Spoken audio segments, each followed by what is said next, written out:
Hello সবাইকে, তোমরা সবাই আশা করি ভালো আছো। তো আজকে আমরা যে বিষয় নিয়ে আলোচনা করব সেটা হচ্ছে ক্লাস 10-এর গ্যাসের আচরণ, বিহেভিয়ার অফ গ্যাস। তো বিহেভিয়ার অফ গ্যাস এই যে চ্যাপ্টারটা আছে সেই চ্যাপ্টারটা থেকে আমরা যে বিষয়গুলি আজকে পড়ব সেটা হচ্ছে চাপ, ক্ষেত্রফল, আয়তন, উষ্ণতা, বয়লের সূত্র এবং বয়লের সূত্রের যে গাণিতিক রূপটা আছে সেটা, এবং তার সাথে সাথে যেটা ম্যাথামেটিক্যাল প্রবলেমগুলো আছে মানে গাণিতিক সমস্যাগুলো আছে সেগুলো নিয়ে আলোচনা করব আজকে, ঠিক আছে। তো আমরা জানি কি পৃথিবীর যে বাইরের পৃষ্ঠটা আছে সেটাতে কী আছে, গ্যাস, তাই তো। বাইরের পৃষ্ঠে এটা ধরো পৃথিবীর বাইরের পৃষ্ঠে কী থাকে, গ্যাসের আবরণী থাকে, তাই তো। গ্যাসের আবরণী। এবার যদি জিজ্ঞেস করা হয় কি 2-4টা গ্যাসের উদাহরণ দাও, 2-4টা গ্যাসের উদাহরণ বলতে গেলে কি বোঝায়, গ্যাস বলতে গেলে হাইড্রোজেন হবে, অক্সিজেন হবে, তাই তো। আর অনেক কিছুই হবে, নাইট্রোজেন হবে, সব থেকে বেশি পরিমাণে কী পাওয়া যায়, নাইট্রোজেন পাওয়া যায়, তাই তো। তো এই সমস্ত গ্যাসগুলি কোথায় থাকে, এই যে পৃথিবীর বাইরের পৃষ্ঠটা আছে সেই পৃষ্ঠে থাকে। এবার যতটা আমি উঁচুতে যাব বা পৃথিবী থেকে যতটা উপরে উঠবো ততটা কী হবে, গ্যাসের মানে যে পরিমাণটা আছে সেটা কমে যাবে, এবং সবথেকে উঁচুতে যে গ্যাসগুলি পাওয়া যায় সেগুলো কী হবে, হালকা হবে। যেমন হিলিয়াম হবে, হিলিয়ামটা কী হবে, হালকা গ্যাস, সেই জন্য সেটা বেলুনে ব্যবহার করা হয়। যে সমস্ত বেলুনগুলো দেখবে উঁচুতে মানে ওড়ানো হয়, সেই বেলুনের মধ্যে কী থাকে, হিলিয়াম গ্যাস থাকে। সেই জন্য হিলিয়াম গ্যাসটা কী হয়, খুব পাতলা মানে খুব হালকা হয়, সেই জন্য বেলুনের মধ্যে ইউজ করা হয় হিলিয়াম গ্যাসটা, ঠিক আছে। তো এবার এই যে গ্যাসের আচরণ জিনিসটা কি, গ্যাসের আচরণ জিনিসটা হচ্ছে এই যে গ্যাসগুলো রয়েছে, এই যে পৃথিবীর বাইরের পৃষ্ঠে যে সমস্ত গ্যাসগুলি আছে সেই সমস্ত গ্যাসের যে ধর্মগুলো আছে সেগুলো কি মানে কীভাবে কি আচরণ করবে সেইগুলো নিয়ে হচ্ছে কি গ্যাসের আচরণ, ঠিক আছে। তো আমরা জানি পদার্থ কয় প্রকার, পদার্থ 3 প্রকার। কি একটা হচ্ছে কঠিন পদার্থ, একটা হচ্ছে গ্যাসীয় পদার্থ, আর একটা হচ্ছে তরল পদার্থ, তাই তো। পদার্থ কয় প্রকার, পদার্থ হচ্ছে কঠিন পদার্থ, আর একটা হচ্ছে কি তরল, আর একটা হচ্ছে গ্যাসীয়। তো আমরা আজকে যে বিষয় নিয়ে আলোচনা করব সেটা হচ্ছে গ্যাসীয় নিয়ে। তার আগে বলে দিই, এই যে কঠিন পদার্থগুলো আছে সেই কঠিন পদার্থগুলির মধ্যে সেই কঠিন পদার্থের গঠন বলতে কী বোঝায়, এই যে কঠিন পদার্থ আছে সেই কঠিন পদার্থগুলি কেমন হয়। দেখো, কঠিন পদার্থ বলতে গেলে একটা ধরো সলিড কিছু নিয়ে নাও, যেমন একটা পাথর নিয়ে নাও।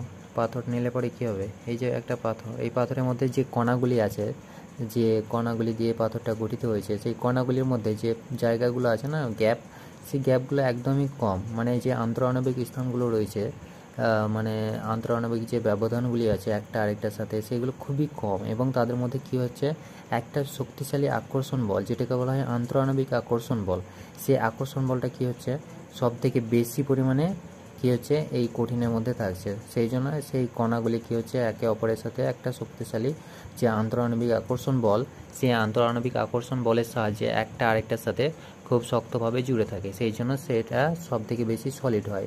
এবার সলিডটাকে যদি আমি তাপ দিই, আমরা কি জানি সলিড দিয়ে তাপ দিলে পরে একটা বরফ যদি হয় তাহলে কী হবে, তাপ দিলে পরে সেটা তরলে পরিণত হবে।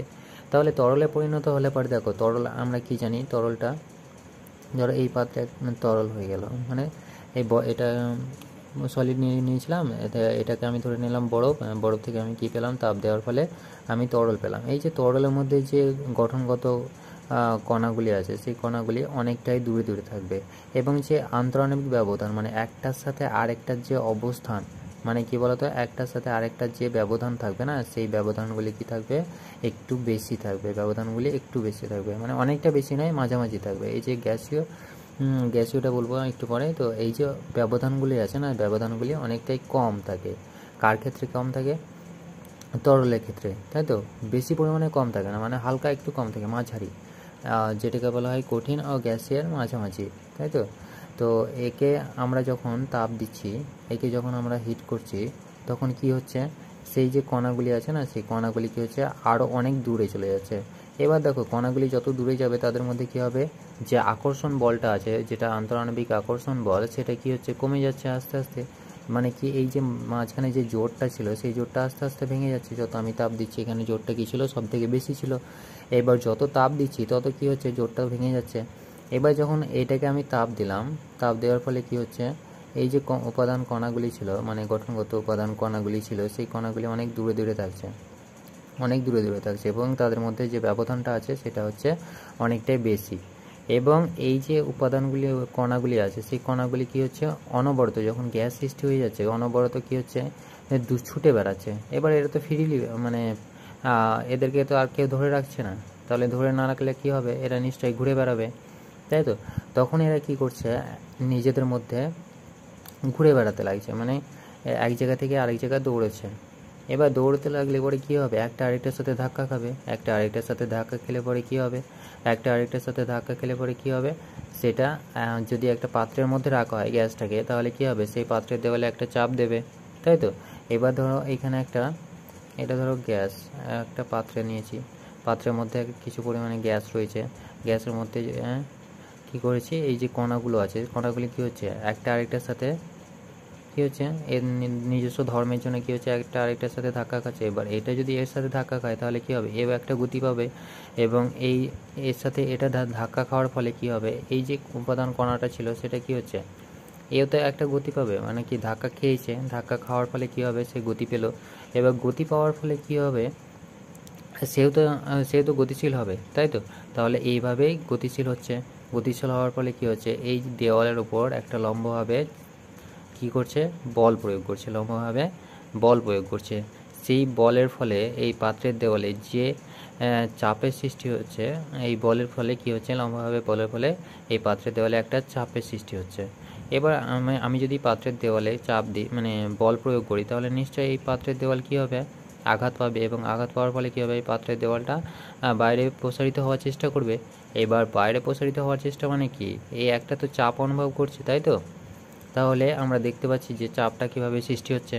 তাহলে একটা আরেকটার সাথে ধাক্কা খাওয়ার ফলে এরা অনবরত গতিশীল, তো এই যে উপাদান কণাগুলি আছে সেই কণাগুলি কী হচ্ছে, অনবরত গতিশীল হচ্ছে। তাহলে অনবরত গতিশীল হওয়ার ফলে কী হবে, একটা আরেকটার উপর ধাক্কা খাচ্ছে, এবং ধাক্কা খাওয়ার ফলে কী হবে, পাত্রের দেওয়ালে ধাক্কা দিচ্ছে। কীভাবে ধাক্কা দিচ্ছে, একটা বল প্রয়োগ করছে, লম্বভাবে একটা বল প্রয়োগ করছে, ঠিক আছে, লম্বভাবে একটা বল প্রয়োগ করছে। তো এখন আমরা দেখে নেব চাপ। এখন আমরা কি দেখব, চাপ, যেটাকে বলা হয় প্রেসার। তো চাপ জিনিসটা হচ্ছে, আমরা ছোটোবেলাতে জেনেছি, চাপ হচ্ছে প্রযুক্ত বল বাই ক্ষেত্রফল, যেটাকে বলা হয়, মানে বল লিখে নাও, বল বাই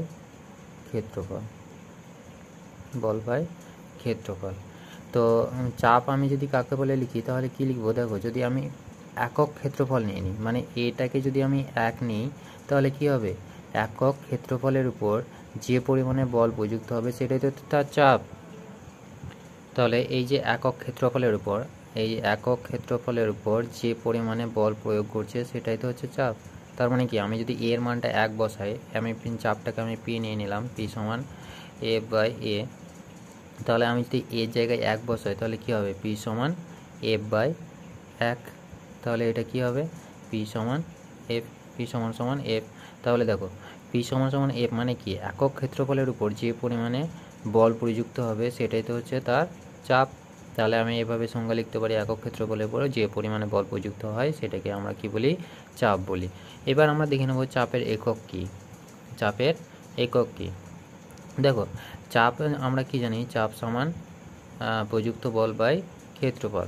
আমরা বলের আগে কি দেখেছি, আমরা দেখেছিলাম যে নিউটনের দ্বিতীয় গতিসূত্র থেকে দেখেছিলাম এফ সমান এম এ, তাই তো? এই যে এফটা পেয়েছিলাম, এফটা কি হয়েছিল, নিউটন এককে ছিল, তাই তো? এফের একক কী ছিল, প্রযুক্ত বল। এসআই যেটা ছিল সেটা হচ্ছিল কি, নিউটন। এসআই ছিল কি, নিউটন। আর সিজিএসি কী ছিল, ডাইন। মনে পড়ছে, এসআই কী ছিল, ছিল নিউটন, আর সিজিএসি কী ছিল, ছিল ডাইন। মনে পড়ছে, নিচু ক্লাসে পড়েছ, তাই তো? তাহলে এই যে আমি এখান থেকে কি পেলাম, দেখো, এফের একক কী হচ্ছে, প্রযুক্ত বল যেটা আছে সেটা হচ্ছে নিউটন। আর এরিয়া ক্ষেত্রফল আমরা কি জানি, ক্ষেত্রফল হচ্ছে, আমি যদি একটা বর্গ নিই তাহলে কি হবে, ক্ষেত্রফল আমরা কি জানি, ক্ষেত্রফলের একক হচ্ছে যেটা, ধরে নাও এটা একটা উচ্চতা, তাহলে এটা যদি হয় তাহলে বাহুর স্কোয়ার, তাই তো। তাহলে বাহুর স্কোয়ার মানে কি, এটা যদি মিটারে হয় আর এটাও যদি মিটারে হয় তাহলে কি হবে, এটা যদি মিটারে হয় এটা মিটার হয় তাহলে কি হবে, এটা মিটার হয়ে যাবে, তাই তো। তাহলে এটা হয়ে যাবে মিটার স্কোয়ার, তাই তো, এটা হয়ে যাবে মিটার স্কোয়ার। আমরা আগেই জানি যে ক্ষেত্রফলের একক কী হয়, মিটার স্কোয়ার হয়। কীভাবে হয়, এই যে বাহু আর এই বাহু মিলে কী হবে, দুটো গুণফল হয়ে যাবে, গুণফল হয়ে গেলে কী হবে, এই মিটার আর এই মিটার গুণ হয়ে গেলে কী হবে, মিটার স্কোয়ার হয়ে যাবে। তাহলে আমি কি পাচ্ছি, চাপের একক কী পেলাম, SI Newton per metre square. এটাকে আমার কি বলা হয়, এটাকে বলা হয় পাস্কেল, এটাকে বলা হয় কি পাস্কেল, যেটাকে আমরা কি দিয়ে প্রকাশ করি, আমরা এটাকে PA দিয়ে প্রকাশ করি, আমরা এটাকে PA দিয়ে প্রকাশ করি। এবার দেখে নেব, তাহলে দেখো এটা আমি কিসে পেলাম, এটা পেলাম SI পেলাম, তাই তো। এবার CGS-এ যদি বার করি, CGS-এ চাপের এককটা যদি বার করি তাহলে কি পাবো, CGS-এ চাপের একক হচ্ছে দেখো, তাহলে নিউটনটা কি হয়ে যাবে, ডাইন হয়ে যাবে, আর মিটারটা কি হয়ে যাবে, সেন্টিমিটার হয়ে যাবে, তাই তো। তাহলে কি হবে, ডাইন পার সেন্টিমিটার স্কোয়ার, তাই তো। তাহলে এটা হয়ে যাবে CGS-এর একক, এটা হয়ে যাবে CGS-এর একক, CGS-এর একক। আর এটা কি, SI-এর একক, এটা হচ্ছে SI-এর একক। তাহলে এবার বলো, CGS-এর সঙ্গে যদি আমি SI-এর সম্পর্ক বার করি তাহলে কি পাবো, এবার দেখে নিই। দেখো আমরা কি জানি, SI-এর একক হচ্ছে নিউটন পার মিটার স্কোয়ার, তাই তো। এবার এটাকে আমি কি বলছি, পাস্কেল বলছি, এটাকে আমি কি বলছি, পাস্কেল বলছি। তাহলে এটা সমান পাস্কেল। এবার এই যে পাস্কেলটা আছে, পাস্কেল সমান কত আমি দেখে নেব, CGS-এ কত ডাইন পার সেন্টিমিটার স্কোয়ার হচ্ছে, ঠিক আছে, কত ডাইন পার সেন্টিমিটার স্কোয়ার হচ্ছে। তাহলে আমি কি জানি, 1 পাস্কেল যদি আমি ধরে নিই তাহলে কি হবে, 1 নিউটন পার মিটার স্কোয়ার। এবার 1 নিউটন সমান আমি কত জানি, 1 নিউটন সমান আমি জানি 10⁵ ডাইন, 1 নিউটন সমান আমি জানি 10⁵ ডাইন, এটা আগেই পড়েছি, 1 নিউটন সমান 10⁵ ডাইন। আর মিটার স্কোয়ার দেখো, 1 মিটার সমান কত সেন্টিমিটার, 1 মিটার সমান 100 সেন্টিমিটার, 100 সেন্টিমিটার, 1 মিটার সমান, তাই তো, 1 মিটার সমান 100 সেন্টিমিটার। তাহলে আমি এটাকে যদি বসাই, দেখো স্কোয়ার আছে, মিটার স্কোয়ার আছে, তাহলে কি হবে 100 স্কোয়ার, তাই তো, সেন্টিমিটার স্কোয়ার, তাই তো। কেন হচ্ছে, দেখো মিটারের স্কোয়ার আছে, কিন্তু 1 মিটার সমান 100 সেন্টিমিটার, তাহলে স্কোয়ারের জন্য স্কোয়ার হয়ে গেল, আর সেন্টিমিটারটা সেন্টিমিটার হয়ে গেল স্কোয়ার, তাই তো। তাহলে এবার কাটাকাটি করে দেখো কত হচ্ছে, 10⁵, আর এখানে কত হচ্ছে, দেখো 100 গুণ করলে কত হবে, 10⁻, দুটো 4টে শূন্য হয়ে গেল। তাহলে এককটা কী পাবো, ডাইন পার সেমি স্কোয়ার। তাহলে এটাকে যদি আমি কাটাকাটি করি, এখানে কত 10⁵ মানে কি 5টা শূন্য, এখানে নিচে কত আছে 4টে শূন্য, তার মানে কি এখানে 5টা শূন্য ছিল, এখানে 4টে শূন্য আছে, তার মানে কি 4টে শূন্য বাদ হয়ে যাবে, আর কত পড়ে থাকবে, একটা শূন্য পড়ে থাকবে, তাই তো, একটা শূন্য পড়ে থাকবে। তাহলে কত পাবো, 10 ডাইন পার সেমি স্কোয়ার, তাই তো। তাহলে আমি দেখতে পাচ্ছি যে 1 নিউটন পার মিটার স্কোয়ার সমান কত ডাইন পার সেমি স্কোয়ার, 10 ডাইন পার সেমি স্কোয়ার। তাহলে 1 পাস্কেল সমান কত হবে, 1 পাস্কেল সমান কত হবে, 10 ডাইন পার সেমি স্কোয়ার, 10 ডাইন পার সেমি স্কোয়ার। তাহলে কি পেলাম, 1 পাস্কেল সমান 10 ডাইন পার সেমি স্কোয়ার, তাই তো, 10⁻1 ডাইন পার সেমি স্কোয়ার। এবার দেখে নেব চাপের যে মানে চাপের যে মাত্রাটা আছে, মাত্রা কি হবে, তাহলে চাপের মাত্রা হবে, এবার আমি দেখে নেব চাপের মাত্রা, এবার দেখে নেব চাপের মাত্রা আমি কীভাবে বার করবো, দেখো আমরা জানি P সমান F/A, তাই তো। আমি F এর মানটা কি জানি, F সমান ma, আমি আগেই জানি, পড়েছি নিচু ক্লাসে, তাই তো। তাহলে এবার এমটা কি হচ্ছে ভর, আর এটা কি হচ্ছে ত্বরণ। তাহলে আমি ভর আর ত্বরণ আমি কি জানি, বেগের পরিবর্তন বাই সময়। তাহলে এম এটা কি, বেগের পরিবর্তন বাই সময়, তাই তো। তাহলে এটা হচ্ছে বেগ বাই সময়, তাই তো, টি। তাহলে বেগের পরিবর্তন বাই সময়, তাহলে আমি যদি লিখি তাহলে কী হবে, বেগটা কি দৈর্ঘ্যে মাপা হয়, তাহলে দৈর্ঘ্যে মাপলে আবার কী হবে, এল হবে, তাই তো, লেন্থ এল আর টি স্কোয়ার হবে t⁻²। এটা যখন উপরে চলে যায় তখন কি হয়ে যায়, মাইনাস হয়ে যায়। পাওয়ারটা যখন নিচে থাকে এটা কি হবে, তখন এটা স্কোয়ার ছিল, তাহলে কি হবে, এটা যখন উপরে যাবে তখন কি হবে, এটা মাইনাস হয়ে যাবে, উপরে উঠলে পরে মাইনাস হয়ে যাবে। তখন আমি তাহলে এটা থেকে জানি, তাহলে এটা কি পেলাম, এম এল t⁻², দেখো এ মানে কি, মিটার স্কোয়ার ছিল, মিটারটা কিসে মাপা হয়, দৈর্ঘ্যের সাহায্যে, দৈর্ঘ্যের একক, তাই তো। তাহলে দৈর্ঘ্যের লেন্থ তাহলে কি হবে, এল, তাহলে এখানে এল এর স্কোয়ার হবে। তাহলে এখানে দেখো ক্যান্সেল হয়ে গেল, একটা এল, আর বাকি পড়ে থাকলো কত, এম এল t⁻⁻1 দেখো এইখানে এল ছিল, এই এলটা উপরে গেলে কি হবে, মাইনাস হয়ে যাবে, আর t⁻²। তাহলে এটা হবে কি, চাপের মাত্রা, এটা হবে চাপের মাত্রা। এই জায়গাটা আরেকবার লিখে দেবো, দেখো M L t⁻² into L, এইটা যদি উপরে যায় তাহলে কি হবে, -2 হয়ে যাবে। এবার আমি জানি পাওয়ার কি হয়, যোগ হয়, তাহলে একই যদি সংখ্যা থাকে তাহলে কি হবে, পাওয়ার যোগ হবে। তাহলে দেখো এম, এটা কি এল, দেখো এখানে পাওয়ার মানে কিছু নয়, মানে কি +1 আছে, তাই তো, +1-এর সাথে -2 যোগ করলে কত হবে, -1, তাই তো। তাহলে -1 হয়ে গেল, আর এটা যা আছে তাই থাকবে t⁻²। তাহলে এরকমভাবে আমি এটা পেলাম, তাই তো। তাহলে এরকমভাবে আমি কি পেলাম, এই চাপের মাত্রাটা বার করতে পারলাম। এই যে চাপ কিসের সাহায্যে মাপা হয়, যে চাপটা থাকে সেই চাপ মাপা হয় কিসের সাহায্যে, ম্যানোমিটারের সাহায্যে। চাপ মাপা হয় ম্যানোমিটারের সাহায্যে, মনে রাখবে, এটা কিন্তু জিজ্ঞেস করে, ম্যানোমিটারের সাহায্যে চাপ মাপা হয় কিসের সাহায্যে, ম্যানোমিটারের সাহায্যে। ম্যানোমিটার যে যন্ত্রটা আছে, যন্ত্রটার নাম কি, ম্যানোমিটার। সেই ম্যানোমিটারের সাহায্যে কি মাপা হয়, চাপ মাপা হয়। ম্যানোমিটারের সাহায্যে কি মাপা হয়, চাপ মাপা হয়, ঠিক আছে। কোনো জিনিসের চাপ মাপা হয় কিসের সাহায্যে, ম্যানোমিটারের সাহায্যে। তো এবার আমরা দেখে নেব বিজ্ঞানী টরিসেলি যে পরীক্ষাটা করেছিল চাপ নিয়ে, প্রমাণ বায়ুমণ্ডলের চাপ, যেটা সবথেকে গুরুত্বপূর্ণ প্রশ্ন আসে, পরীক্ষাতে অনেকবারই জিজ্ঞেস করে, প্রমাণ বায়ুমণ্ডলের চাপ কাকে বলে। তো প্রমাণ বায়ুমণ্ডলের চাপ কাকে বলে আমরা দেখে নেব। প্রমাণ বায়ুমণ্ডলের চাপ, প্রমাণ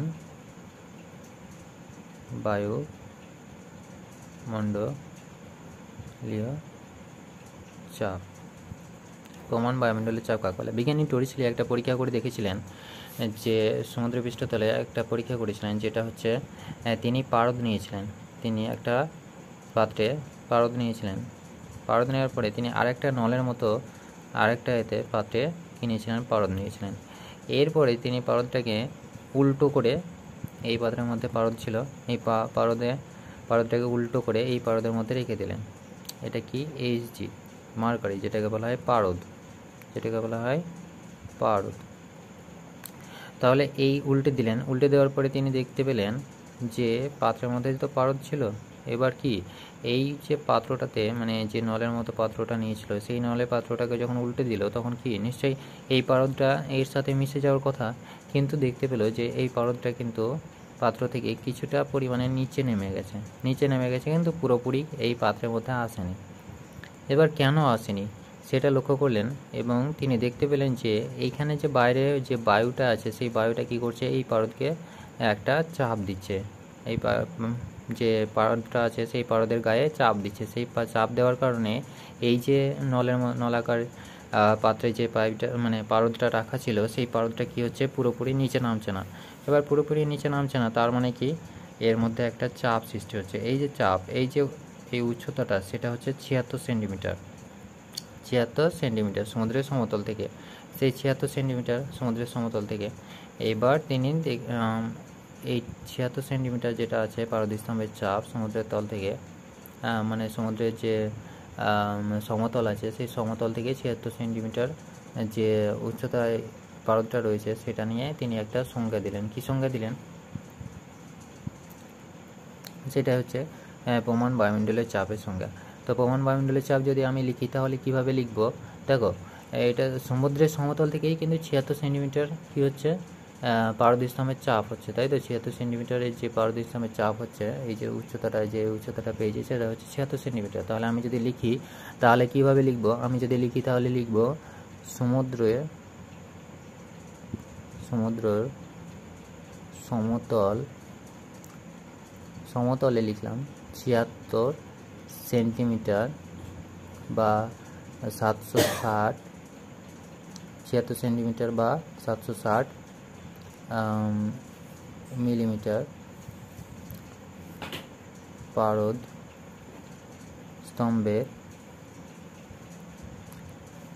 স্তম্ভের যে চাপটা থাকছে সেটাই হচ্ছে যে চাপ, সেটা হলো প্রমাণ বায়ুমণ্ডলীয়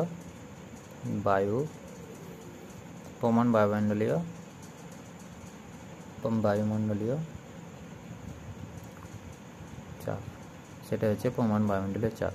তাহলে সমুদ্রের সমতলে 76 সেন্টিমিটার বা 760 মিলিমিটার পারদস্তম্ভের চাপ যেটা পাচ্ছি সেটাই হচ্ছে কি প্রমাণ বায়ুমণ্ডলীয় চাপ, সেটা হচ্ছে প্রমাণ বায়ুমণ্ডলীয় চাপ। তাহলে প্রমাণ বায়ুমণ্ডলীয় চাপ আমরা বুঝতে পারলাম। প্রমাণ বায়ুমণ্ডলীয় চাপ এই যে উচ্চতাটা ছিল, এই উচ্চতাটাই হচ্ছে 76 সেন্টিমিটার। সেই 76 সেন্টিমিটার উচ্চতা নিয়ে কি তৈরি হলো, প্রমাণ বায়ুমণ্ডলীয় চাপ তৈরি করলেন। ঠিক আছে, প্রমাণ বায়ুমণ্ডলীয় চাপ যদি কাকে বলে, এটা খুব ইম্পর্টেন্ট প্রশ্ন, এটা ভালো করে মুখস্থ করবে এবং ভালো করে বুঝে নেবে। দেখো 76 সেন্টিমিটার লিখলাম এবং পারদস্তম্ভে যে সমুদ্রের সমতলে মানে 76 সেন্টিমিটার বা 760 মিলিমিটার পারদস্তম্ভে যে চাপ সৃষ্টি হচ্ছে, এই যে পারদস্তম্ভে যে চাপটা সৃষ্টি হচ্ছে, সেই চাপটা হচ্ছে কি প্রমাণ বায়ুমণ্ডলীয় চাপ, সেটাই হচ্ছে প্রমাণ বায়ুমণ্ডলীয় চাপ। এবার আমরা তাহলে কি জানতে পারলাম, দেখো চাপের একক জানতে পারলাম পাস্কেল। চাপের একক কীভাবে নির্ণয় করতে হয়, আর পাস্কেল মানে কি, 1 পাস্কেল সমান কত ডাইন পার সেন্টিমিটার, এগুলো সব বার করলাম। এবার গ্যাসের চাপের আরেকটি একক হলো কি অটোমসফিয়ার, আরেকটা একক কি আছে অটোমসফিয়ার। তাহলে এটা মনে রাখবে, আরেকটা একক হলো অটোমসফিয়ার। ঠিক আছে, তাহলে আমি কি জানতে পারলাম, আমি দেখলাম চাপ দেখলাম, তাই তো। এবার আয়তন কি, আয়তন হচ্ছে কোনো একটা জিনিস যতটা পরিমাণে জায়গা ঘিরে থাকবে সেটাই হচ্ছে তার কি আয়তন। যতটা পরিমাণে সে স্থান অধিকার করে থাকবে সেটাই হচ্ছে তার আয়তন। কোনো জিনিস, যে কোনো জিনিস সে যতটা পরিমাণে স্থান অধিকার করে থাকবে সেটাই হচ্ছে তার আয়তন। তাহলে আয়তন বুঝতে পারলাম। তারপরে কি আসবে, ক্ষেত্রফল, যেটা এরিয়া, সে কতটা পরিমাণে জায়গা ঘিরে আছে, কতটা পরিমাণে বুঝে নিও, এটা হচ্ছে অধিকার করে আছে, কতটা স্থান অধিকার করে আছে, কতটা পরিমাণে জায়গা ঘিরে আছে, সেটাই হচ্ছে এরিয়া। ঠিক আছে, ক্ষেত্রফল। আর আমরা ভর জানি কি এম, তাই তো, যে কোনো বস্তুর ভর এম। আর উষ্ণতাকে আমি কিসের সাহায্যে প্রকাশ করি, উষ্ণতাকে আমি টি এর সাহায্যে প্রকাশ করি। এবার আমরা দেখো সবগুলোই আমরা জেনে নিলাম কোনটা কি। তাহলে আমি এবার বয়েলের সূত্র আসবো, বয়েলের সূত্র নিয়ে আলোচনা করব। কি নিয়ে আলোচনা করব, এখন আলোচনা করব বয়েলের সূত্র, তাহলে আমি লিখে নিই বয়েলের সূত্র। তাহলে বয়েলের সূত্র কি বলছে, বয়েলের সূত্র বলছে যে যখন এই যে ভরটা, এই ভর আর যে টেম্পারেচারটা আছে, এই ভর এবং টেম্পারেচার যদি কি থাকে, স্থির থাকে, মানে কি বলতো, এই যে উষ্ণতাটা আছে, উষ্ণতা এবং ভরটা যদি নির্দিষ্ট হয় এবং উষ্ণতা যদি কনস্ট্যান্ট থাকে, মানে কোনো রকম পরিবর্তন না হয়, স্থির থাকে, তাহলে বলছে যে ভিটা পাবো আমি, সেই ভিটা কি হবে, এই পির সাথে ব্যস্তানুপাতিক হবে, মানে চাপের সাথে ব্যস্তানুপাতিক। অর্থাৎ তিনি বলছেন যে উষ্ণতা যখন স্থির থাকলে কোনো নির্দিষ্ট ভর, মানে কি বলতো, নির্দিষ্ট যে ভরটা থাকবে সেই নির্দিষ্ট ভরের কোনো গ্যাসের আয়তন তার চাপের সাথে কি হবে, ব্যস্তানুপাতে পরিবর্তিত হবে। তাহলে আমি এই সূত্রটা তোমাদের বইয়ে ভালোভাবে লেখা আছে, একটু পড়ে নিও। ঠিক আছে, পড়ে লিখে নিও। আর এখন আমরা দেখছি তাহলে কি বলছেন যে আয়তনটা থাকবে, সেটা আয়তনটা কি হবে, চাপের সঙ্গে ব্যস্তানুপাতে। দেখো যদি সমানুপাতিক হতো তাহলে কি হতো, ভি সমানুপাতিক এই যে পি হতো, তাই তো। এখানে দেখো পিটা কি আছে, 1/p আছে। 1/p মানে কি, ব্যস্তানুপাতিক, মানে কি বলতো, পি যত বাড়বে আয়তন তত কি হবে, পি যদি বাড়ে তাহলে কি হবে, আয়তন পরিবর্তিত হবে পির সাথে সাথে আয়তনটা কী হবে, কমা বাড়া করবে। পি বাড়লে পরে আয়তন কমবে, ঠিক আছে, মানে বিপরীতে হবে, মানে এ যা যদি বাড়ে তাহলে এ কমবে, এ যদি বাড়ে তাহলে এ কমবে, ঠিক আছে। একটা যখন বাড়বে তখন আরেকটা কমে যাবে। তাহলে আমরা কি জানি, সমানুপাতিক চিহ্নটাকে, এই চিহ্নটাকে যখন উঠাতে যায় তখন কি হয়, একটা ধ্রুবক গুণ করতে হয়। তাহলে আমি এখানে দেখে নিচ্ছি গাণিতিক রূপটা যদি আমি লিখি,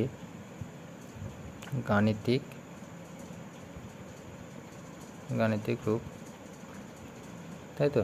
তাহলে গাণিতিক রূপকে কী পাবো, ভি ব্যস্ত অনুপাতিক 1/p। তাহলে এটাকে যদি আমি লিখি তাহলে কি লিখতে পারবো, ভি সমান কে ইন্টু 1/p। দেখো এই চিহ্নটাকে ওঠানোর জন্য আমাকে কী করতে হয়, ধ্রুবক গুণ করতে হয়, তাই তো। তাহলে ধ্রুবক গুণ করে নিলাম, তাহলে এটাকে আমি কোনাকুনি গুণ করবো, কোনাকুনি গুণ করলে কী পাবো, পিভি সমান কে, পিভি সমান কে। এটাই হচ্ছে কি বয়লের সূত্রের গাণিতিক রূপ, বয়লের সূত্রের গাণিতিক রূপ। দেখো পিটা কি প্রেসার, ভিটা কি ভলিউম, তাহলে প্রেসার ইন্টু ভলিউম সমান সমান কনস্ট্যান্ট থাকবে। কখন কনস্ট্যান্ট থাকবে, যখন এই ভরটা নির্দিষ্ট থাকবে এবং কী হবে, উষ্ণতাটার কোনো রকম পরিবর্তন হবে না, উষ্ণতার কোনো রকম পরিবর্তন হবে না, তখনই কী হবে, পিভি সমান কে হবে। তাহলে বয়লের সূত্র মনে রাখার সবথেকে সহজ উপায়, সবসময় মনে রাখবে কি, এমটা আর টি সবসময় স্থির থাকবে, তাই তো। অনেক সময় জিজ্ঞেস করে, প্রশ্ন আসে পরীক্ষায় যে কোন দুটি স্থির, মানে বয়লের সূত্রের কোন দুটি স্থির থাকে, মানে নির্দিষ্ট ভরের কোনো বস্তুর ক্ষেত্রে বয়লের সূত্রে কোনটি স্থির থাকে, এরকমভাবে জিজ্ঞেস করতে পারবে। তখন কি বলবে, উষ্ণতা, তখন কি বলবে, উষ্ণতা, নির্দিষ্ট উষ্ণতা। নির্দিষ্ট উষ্ণতা মানে কি, উষ্ণতার কোনো রকম পরিবর্তন হবে না, স্থির থাকবে, মানে এ একই থাকবে উষ্ণতা, ঠিক আছে। তাহলে উষ্ণতা একই থাকবে, তখন কি হবে, বয়লের সূত্র প্রয়োগ হবে। তাহলে বয়লের সূত্রে গাণিতিক রূপ দেখে নিলাম। এবার বয়লের সূত্রে গাণিতিক রূপ দেখার আগে আর একটা জিনিস যেটা আছে সেটা হচ্ছে, যদি নির্দিষ্ট ভর, মানে ভরটা যদি একই থাকে, মানে স্থির থাকে, যদি উষ্ণতা স্থির থাকলে পরে কী হবে, ধরো কোনো নির্দিষ্ট ভরের গ্যাসের, কোনো নির্দিষ্ট ভরের গ্যাসের,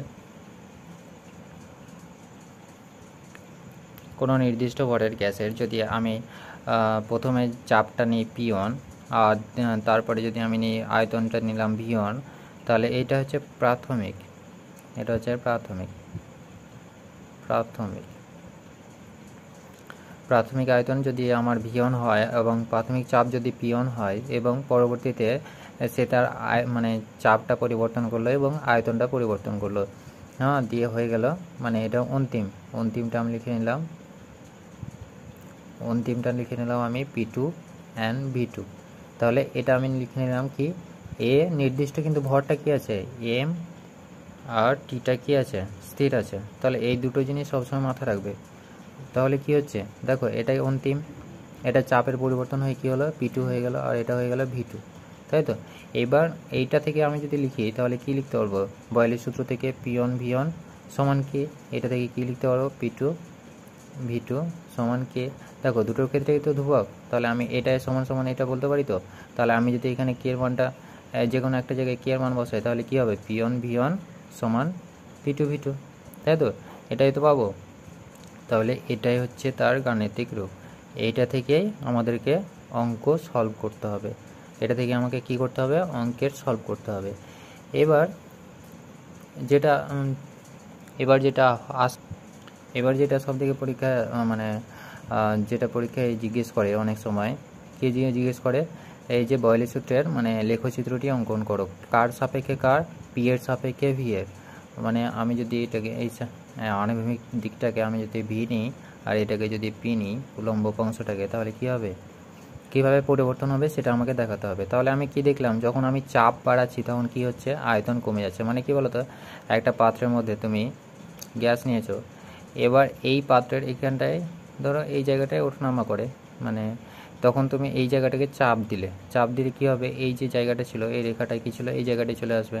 এই জায়গাটায় চলে আসলে কি হবে, এর মধ্যে তো তুমি চাপ যত বাড়াচ্ছ, এর যে আয়তনটা, মানে এই যে ভলিউমটা ছিল, সেই ভলিউমটা তো আস্তে আস্তে কমছে। প্রথমে ভলিউমটা পুরোটাই ছিল, তারপরে ভলিউমটা হয়ে গেল এই এতটুকু, তাই তো। তাহলে চাপ যত বাড়াচ্ছে তত কী হচ্ছে, আয়তন কমে যাচ্ছে। তাহলে আমি দেখতে পাচ্ছি যখন আমার চাপ এইখানে ছিল, ধরো চাপ বাড়ালাম, তখন কি হচ্ছে, আয়তনটা ধরো কমে গেল, তাই তো। চাপ বাড়ালে পরে কী হবে, চাপ যত বাড়াচ্ছি তত কী হচ্ছে, আয়তনটা কমে যাচ্ছে। তাহলে আমি যখন আয়তন প্রচুর বেশি ছিল, আয়তন ধরো অনেকটা বেশি নিলাম, তখন চাপ আমার কমে গেল। তখন আয়তনটা যখন আমি বেশি নিচ্ছি তখন চাপ কমে গেল, তাহলে আমি একটা এরকমভাবে গ্রাফ পাবো। এবার আমি আয়তনটাকে কমাচ্ছি, আয়তন কমালে পরে কি হবে, চাপটা বাড়বে। তাহলে আমি ধরে নিলাম এরকম জায়গায় আছে, তাহলে এখান থেকে আমি একটা গ্রাফ করে নিলাম। যে দেখো তাহলে দুটো বিন্দু পাচ্ছি, এখানে একটা বিন্দু পাচ্ছি, এখানে একটা বিন্দু পাচ্ছি। তাহলে এই দুটোকে যদি আমি অ্যাড করে দিই তাহলে কি পাবো, একটা গ্রাফ পাবো। তাহলে এটাই হচ্ছে কি বয়েলের সূত্রের যে পি সাপেক্ষে ভি এর যে গ্রাফটা আছে সেটাই হচ্ছে এরকম, সেটা হচ্ছে এরকম দেখতে হয়। বুঝতে পেরেছো কীভাবে হলো? দেখো আয়তন যখন বেশি ছিল তখন কি চাপটা কম ছিল, এবার চাপ আমি যত বাড়াচ্ছি আয়তন তত কমছে, তাই তো? চাপ আমি বাড়িয়ে দিলাম, আয়তনটা কমে গেল, তাহলে কি হচ্ছে, আয়তনটা কমে গেল, আয়তন কমে গেল। তাহলে আমি এটা হচ্ছে আমি বয়েলের সূত্রে যে চিত্রটা দেখতে পেলাম সেটা আমি কীভাবে পেলাম, দেখো চাপের সাথে আয়তনের লেখচিত্র। অনেক সময় পরীক্ষাতে জিজ্ঞেস করে, এবার অনেক সময় পরীক্ষাতে জিজ্ঞেস করে যে পিভির সাপেক্ষে পি এর লেখচিত্রটি অঙ্কন করো, কার, বয়েলের সূত্রের। তাহলে আমি কি জানি পিভি সমান কি, আমি ধরে নিলাম এটা পিভি আর এটা হচ্ছে পি, তাই তো? তাহলে এই দিক বরাবর পি যাচ্ছে, এখানে পিভি এই দিক বরাবর যাচ্ছে, তাই তো? এবার আমি পিভি সমান কি জানি, ধ্রুবক, তাই তো, কনস্ট্যান্ট। তার মানে কি পি যতই যাই হোক না কেন কী হবে, পিভি সবসময় কী হবে, ধ্রুবক থাকবে, মানে একটা নির্দিষ্ট রেখা বরাবর যাবে। কারণ কি এই দুটোর গুণফল আমি কি জানি, পিভি সমান কে, তাই তো? পিভি সমান কে জানি, তার মানে কি এই দুটোর গুণফল যাই হোক না কেন কে সবসময় একই থাকবে, তাই তো? সেই জন্যই পিভি সমান কে, সেই জন্য একটা সরলরেখা পাবো। পি আমার যতই বাড়াই বা কমাই, আমি পি যত বাড়াবো আয়তনটা তো তত কমবে, তার মানে কি তাদের গুণফল তো কনস্ট্যান্টই হবে, মানে কি ধ্রুবক হবে। বুঝতে পারছো? তাহলে এই যে একটা গ্রাফ পাবো সেটা হচ্ছে কি পিভির সাথে পি এর লেখচিত্র। তাহলে এগুলো মনে রাখবে ভালো করে, এগুলো পরীক্ষায় অনেক সময় জিজ্ঞেস করে। এরপরে আমরা দেখব কতগুলো সমস্যার অঙ্কনীয় সমস্যা যেগুলো অনেক সময় পরীক্ষাতে জিজ্ঞেস করে, তো সেই অঙ্কগুলো আমরা দেখে নিচ্ছি। তাহলে দেখো এখানে আমি একটা অঙ্ক লিখে নিয়েছি।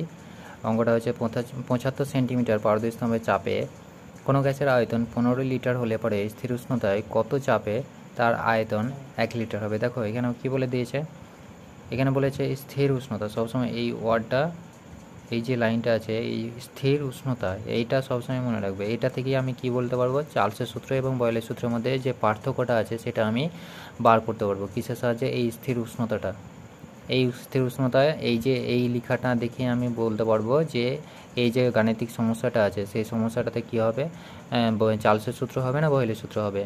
ঠিক আছে, এই জিনিসটা মাথায় রাখবে। তাহলে যখন বলবে স্থির উষ্ণতায়, তার মানে তুমি চোখ বন্ধ করে কি বসিয়ে দেবে, বয়েলের সূত্র বসিয়ে দেবে। তাহলে দেখো এখানে বলেছে 75 সেন্টিমিটার কি, মানে প্রাথমিক যেটা বলেছে সেটা হচ্ছে 75 সেন্টিমিটার পারদস্তম্ভের চাপ। তার মানে কি এখানে পিওনটা কি হচ্ছে, পিওনটা আমি যদি প্রাথমিক চাপ ধরে নিই তাহলে প্রাথমিক চাপটা হচ্ছে 75 সেন্টিমিটার, তাই তো, সেন্টিমিটার। তারপরে কি বলেছে দেখো, তারপরে বলেছে কোনো গ্যাসের আয়তন যদি 15 লিটার হয়, আয়তন তার মানে কি 75 সেন্টিমিটার পারদস্তম্ভের চাপে কোনো গ্যাসের আয়তন বলে দিয়েছে 15 লিটার। তার মানে কি 75 সেন্টিমিটার যখন চাপটা ছিল তখন কি ছিল, আয়তনটা কী ছিল, পারদস্তম্ভের চাপ যেটা ছিল 75 সেন্টিমিটার, তখন তার আয়তন ছিল 15 লিটার, তখন তার আয়তন ছিল 15 লিটার। তার মানে কি ভি1টা কত, 15 লিটার, তাই তো? ভি1টা হচ্ছে 15 লিটার।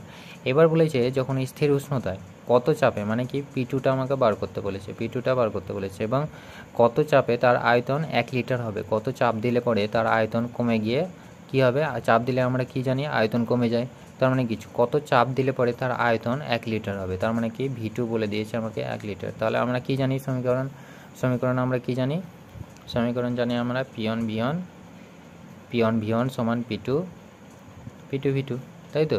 এবার এখানে বসিয়ে দাও, পিওনের মান কত, 75,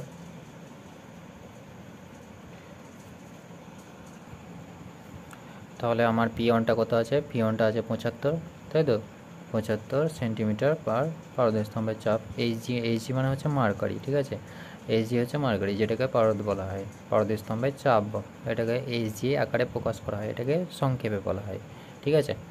তাহলে 75 হলো কি প্রাথমিক চাপ, আর V1টা কত বলে দিয়েছে, V1টা হচ্ছে প্রাথমিক আয়তন, প্রাথমিক আয়তনটা কত বলেছে 15, যখন 75 ছিল তখন কত 15। আর P2টা আমাকে কি বার করতে হবে, P2টা আমার বার করতে হবে। আর V2টা কত বলেছে, কখন মানে কত চাপ দিলে পরে 1 লিটার হবে, তাই তো 1 লিটার হবে। তাহলে আমি যদি এটা বার করি তাহলে কী হবে, দেখো এদের সাথে 1 গুণ করলে কী হবে, P2ই হবে।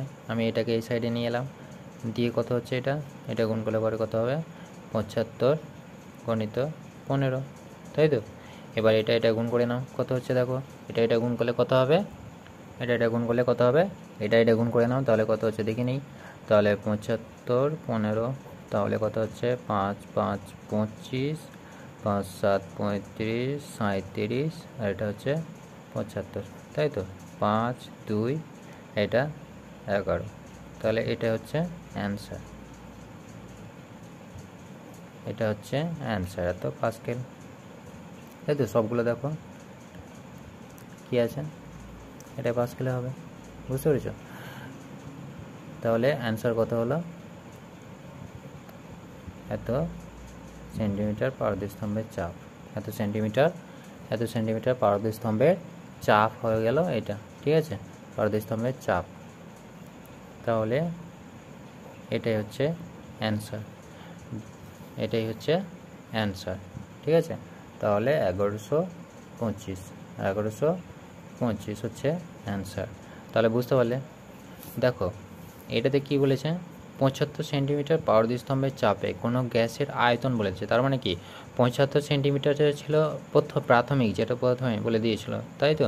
যখন নির্দিষ্ট ভরের কোনো চাপ মানে গ্যাসের চাপ নিয়েছিলাম তখন কি ছিল, তার যে চাপটা ছিল সেটা হচ্ছে 75 সেন্টিমিটার, এবং তার চেয়েও যখন 75 সেন্টিমিটার চাপ ছিল তখন তার আয়তন হয়ে গিয়েছিল 15 মিলিলিটার, ঠিক আছে।